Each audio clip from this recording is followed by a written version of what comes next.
గుంటూరు జిల్లా మంగళగిరిలో భక్తి రసంతో నిండిన దివ్య వాతావరణం నెలకొంది. మంగళగిరి పట్టణంలో శ్రీ గంగా భ్రమరాంబ సమేత శ్రీ మల్లికార్జున స్వామివారి కళ్యాణ మహోత్సవం అనంతరం ఘనంగా రథోత్సవం నిర్వహించారు. శాస్త్ర సమ్మతంగా స్వామివారిని దక్షిణాభిముఖంగా రథంపై దర్శించుకుంటే జన్మ సార్థకమవుతుందని, మరో జన్మ కూడా ఉండదని భక్తుల విశ్వాసం.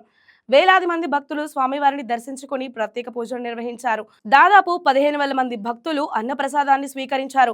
ఈ ఉత్సవాలు 7వ తేదీ నుంచి 15వ తేదీ వరకు వివిధ అలంకారాలతో వైభవంగా కొనసాగాయి. 15వ తేదీ అర్ధరాత్రి స్వామివారి కళ్యాణ మహోత్సవం ఘనంగా నిర్వహించగా 17వ తేదీ సాయంత్రం 4 గంటలకు దివ్య రథోత్సవం ప్రారంభమైంది. మంగళగిరి పురవీధుల్లో కోలాటాలు, బేతాళ నృత్యాలు, సాంప్రదాయ దుస్తులతో సాంస్కృతిక కార్యక్రమాలు భక్తులను ఆకట్టుకున్నాయి. ఆధ్యాత్మిక వాతావరణంలో స్వామివారి రథయాత్ర భక్తులకు దైవానుభూతిని అందించింది.